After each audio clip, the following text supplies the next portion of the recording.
ને મારી દીધું છે, આ ભાઈ છે એમને મારી દીધું છે.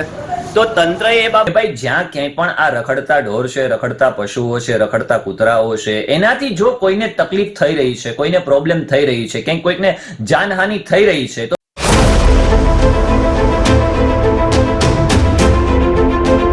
Hello guys, welcome back to my new video. મિત્રો, સ્વાગત કરું છું આજના વિડીયોમાં. આપ સૌનું આશા રાખું છું કે આપ સૌ ખુશ હશો, મજામાં હશો. અને આજે તારીખ છે 13/12/2024, વાર છે શુક્રવાર અને સવારના 10:30-11 ની આસપાસ મારા વિડીયોની શરૂઆત કરું છું.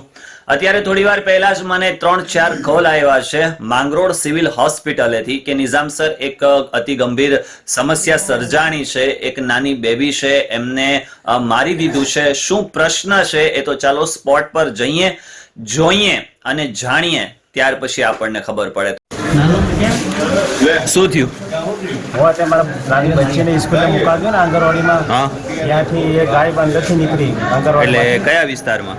આપણે જલારામ મંદિરના પછવાડે જે જલારામ મંદિરની પાછળ પેરેડાઇઝ સોસાયટી પડે છે, ત્યાં. નામ શું છે તમારું? સુલેમાન બિલ્લી. સુલેમાનભાઈ બિલ્લી. શું હતું?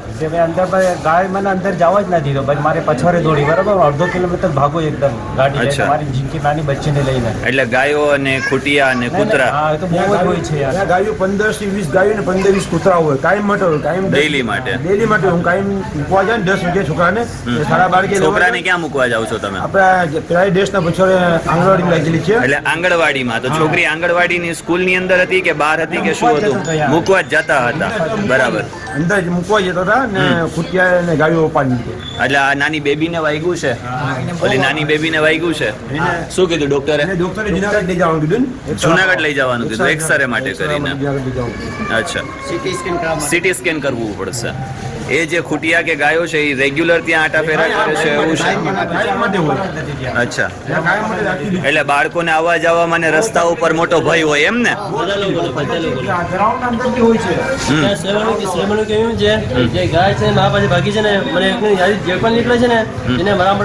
એક જ ગાય એવી છે કે એ તમામ લોકોને મારે છે? અચ્છા, એ ગમે ત્યારે મારી દે એટલે ખબર ન રહે એમ? નાના નાના બાળકો જતા હોય સ્કૂલે? ખબર નથી. ઓકે, ચાલો. બાઈક લઈને ભાગ્યા, બંધ બાઈક છોકરી નાની છોકરી બાઈક પર હતી, બાઈક ફેંક્યા બી છોકરી બાઈક ને હટાઈ ગઈ. સુલેમાનભાઈ હેઠે પડી, ગાય મારું હેઠે પડી ગયા, જાનથી મારી લાગતા હતા સુલેમાનભાઈ ને. તમને ક્યાં વાગ્યું છે? પગમાં અને કમરમાં. ઓકે. મકાન છે, હજી સુધી અમને આંગણવાડી નથી આપી સરકારે. હજુ સુધી આંગણવાડી નથી. તમે પ્રોસેસ કરી હતી આંગણવાડી માટેની? માણસને અરજી આપી દીધી અમારી. ઓકે, ચાલો. આંગણવાડી માટે રૂમ આપવા તૈયાર છે. તમે રૂમ આપવા માટે તૈયાર છે? ઓકે, ચાલો. એની પ્રોસેસ આંગણવાડીની હું કરાવું છું તમને ત્યાં. શું હતું? અચ્છા, આ ત્રાસના લીધે તમારે છોકરાને ત્યાં મૂકવા હોય તો મૂકવા કઈ રીતે, એમ ને? પ્રોબ્લેમ થાય એમ છે ને? ઓકે. માંગરોળની જે પરિસ્થિતિ છે જબરજસ્ત છે. આઇકોનિક રોડ રસ્તા બને છે. આવકારું છું આવી વસ્તુને. વિકાસ થવો જ જોઈએ. વિકાસ જેટલો વધુ ને વધુ થાય એટલો લોકો માટે સારી જ બાબત છે. પરંતુ ક્યાંક ને ક્યાંક આવા પ્રકારની પરિસ્થિતિઓ છે. રસ્તે રખડતા જે ઢોર છે, ખૂટિયાઓ છે, એના લીધે આજ તમે જે હાલત જોવો છો, આ નાની બેબી છે એમને મારી દીધું છે, આ ભાઈ છે એમને મારી દીધું છે. તો તંત્રએ એ બાબતને પણ ખાસ ધ્યાન રાખવું જોઈએ કે ભાઈ આ જે લોકોને તકલીફ પડી રહી છે, લોકોને નુકસાન થઈ રહ્યું છે, બાળકો છે નાના એ ભણવા માટે જતા હોય અને ક્યાંક એવી પ્રશ્ન ઉભો થાય, ક્યાંય તકલીફ થાય, તો ખરેખર આની જવાબદારી કોની? ઘણી બધી એવી જગ્યાઓ છે કે જ્યાં હજુ સુધી એ કામ થઈ નથી રહ્યા, જે ખરેખર કરવાનું છે એ નથી. હું તમને વાત કરું વિકાસને લઈને, તો ક્યાંક પાણીના ટાંકાનો પ્રશ્ન છે, ક્યાંક કચરાઓનો પ્રશ્ન છે. નગરપાલિકાની અંદર સામાન્ય રીતે જે બ્લુ કલરની પેટીઓ છે, લીલા કલરની પેટીઓ છે, સૂકો કચરો છે, ભીનો કચરો છે, ઘન કચરો છે, પ્રવાહી કચરો છે, આની હજી સુધી કોઈ વ્યવસ્થા નથી. જે સફાઈ કર્મીઓ છે, સફાઈ કર્મીઓ માટે કરીને સેનેટરી વિભાગની અંદર જે કંઈ પણ છે એ સામાન્ય રીતે એના કોસ્ચ્યુમની વ્યવસ્થા નથી. એ લોકોના શરીરને કોઈ તકલીફ તકલીફ થાય એ તકલીફને લઈને, તો આવા બધા જે પ્રશ્નો છે એ પ્રશ્નોને તંત્ર ક્યારે ધ્યાનમાં લેશે, અથવા તો જેના વિભાગની અંદર આવતું હોય તો એ લોકો ક્યારે ધ્યાને લેશે? એ તો હવે પ્રશ્ન રહ્યો એ લોકોનો, અને પબ્લિકે જોવાનું રહ્યું કે ભાઈ આમને આમ ક્યાં સુધી. એ તો સારું થયું, ખુદાના ખાસ્તા બેબીને કોઈ એવી મોટી પ્રોબ્લેમ નથી, એવું કીધું છે કે ભાઈ જુનાગઢ આ લોકોને લઈ જવું પડશે. જો મે બી કદાચ કંઈક એવી મોટી ગંભીર સમસ્યા ઊભી થશે તો સિટી સ્કેન માટે લઈ જવું પડશે. હવે આ નાનકડી બાળકી છે, આ ભાઈ છે, આમને આવું બધું મારી દીધું છે, તો શું તંત્ર આના માટે કરી અને જે કંઈ પણ પરિસ્થિતિઓ છે એને સાંકળશે, અથવા પરિસ્થિતિઓને ધ્યાનમાં રાખીને આ લોકોને વળતરની કોઈ જોગવાઈ કરશે કે શું? અને લોકો જે ત્રસ્ત છે, લોકોની જે પ્રશ્ન છે, એ ક્યારે હવે આ તંત્ર જાગશે, સફાળું કાર્ય કરશે અને લોકોના પ્રશ્નોનો નિકાલ લાવશે? એ તો હવે પ્રજાએ અને તંત્રએ વિચારવાનું રહ્યું. તો તે વિસ્તારની અંદર જ્યાં બાળકો આંગણવાડીમાં જાય છે ત્યાંના લોકોએ મને આ ફ્યુટેજ મોકલા કે નિઝામ સર જુઓ, અહીંયા આવી પરિસ્થિતિ છે. તમે સ્ક્રીન પર જોઈ શકો છો કે ગાયો છે એ તમામ ત્યાં આટા મારે છે. બાજુની અંદર જ કચરાના મોટા મોટા ઢગ પડ્યા છે. તંત્રને ખાસ એક બાબત જણાવવાનું છે કે ભાઈ ક્યાંક થોડીક માનવતા રાખો.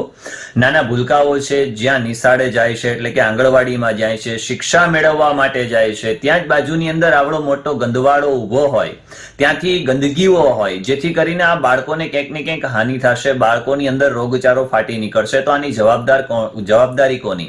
આજુબાજુના વિસ્તારના લોકો હોય એને પણ સમજવાનું રહ્યું કે ભાઈ આંગણવાડી જે છે ત્યાં આજુબાજુની અંદર આપણે આવા પ્રકારના કચરા ન નાખીએ. વાત રહી જે રખડતી ગાયોની છે, તો ગાયો છે એ પણ ક્યાંક ને ક્યાંક આ જે કચરો છે, કચરામાંથી પ્લાસ્ટિક ને એવું બધી ખાતી હોય, એના માટે ચારાની કોઈ વ્યવસ્થા ન હોય. તો મારી નમ્ર અપીલ એ છે બધાને કે ભાઈ આપણે આપણા વિસ્તારની અંદર જ્યાં ગાયો છે એ ગાયોની આપણે સાચવણ કરી લઈએ, જેથી કરીને માની લો કે સપોઝ કોઈ એવી રીતે ગાય વિફરે છે તો કોઈ બીજાને તકલીફ ન થાય, કોઈ બીજાને હાનિ ન થાય. આ નાની બાળકીની યાર તમે હાલત તો જુઓ, કેવી હાલત ગંભીર થઈ છે, માથાના ભાગે વાગ્યું છે. આ તો બન્યું એવું કે ત્યાં એક ભાઈ હતા, એમણે એમને બચાવી લીધા અને દૂર સુધી ગયા, તે છતાં પણ ગાય એમની પાછળ દોડી.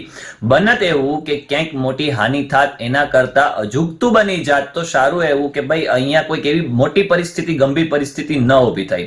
ઘણા બધા ભૂતકાળમાં એવા બધા કેસ થઈ ચૂક્યા છે કે જે પશુઓના લીધે અથવા જે કંઈ પણ પ્રાણીઓ છે એના લીધે ઘણા બધાના એવા પ્રકારે મૃત્યુ થયા છે. વચ્ચે જે કૂતરું હતું એ કૂતરું બેનને કરડી ગયું હતું, એમને 18 ટાંકા લેવા પડ્યા હતા. તમે વિચારો તો ખરો કેવી ગંભીર પરિસ્થિતિ છે.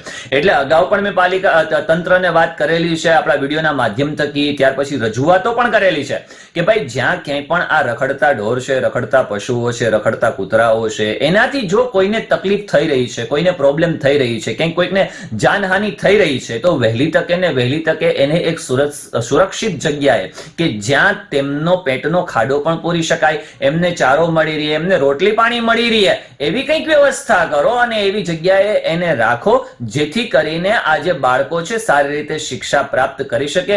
બાકી ભણશે ગુજરાત અને વધશે ગુજરાત, તો આમ કઈ રીતે ભણશે ભાઈ, આમ કઈ રીતે વધશે ગુજરાત? થોડીક માનવતા રાખી અને પાલિકા તંત્ર પાસે મારી એક નમ્ર અપીલ છે કે જ્યાં કચરાના ઢગ પડ્યા છે એ કચરાના ઢગની પાસે એવી પેટીની વ્યવસ્થા કરો કે જેથી કરીને બને એવું કે એ લોકો ત્યાં કચરો એ કચરા પેટીમાં નાખે. બ્લુ કલરની અને યલો ગ્રીન કલરની જે પેટીઓ છે એ પેટીની વ્યવસ્થા કરો ભાઈ. નહીતર ખોટા મોટા વાતો કરવાથી અને આવા પ્રકારના આઇકોનિક રોડ રસ્તાઓથી કોઈ મતલબ નહીં રહે એમ. કેમ કે જે તકલીફો છે એ તો થઈ જ રહી છે. હા, જેથી કરીને બસ આજના વિડીયોમાં એટલું જ. મળીએ છીએ નેક્સ્ટ વિડીયોની અંદર. ત્યાં સુધી ખુશ રહો, પરિવાર સાથે રહો, ખૂબ આનંદમય રહો, ખૂબ પ્રગતિ કરો. પરંતુ આવી જ્યાં લોકોને તકલીફ થઈ રહી છે, જ્યાં લોકોની પરિસ્થિતિઓ કથળાઈ રહી છે, તેનું ખાસપણે ધ્યાન રાખો અને જેટલું શક્ય બને એટલું આ જે મૂંગા પશુઓ છે એના માટે વિચારણા કરી અને કંઈક એવું આયોજન કરો કે જેથી કરીને આ જે મૂંગા પશુઓ છે એ સારી રીતે એ સ્થળ ઉપર રહી શકે. ધન્યવાદ. Bye bye.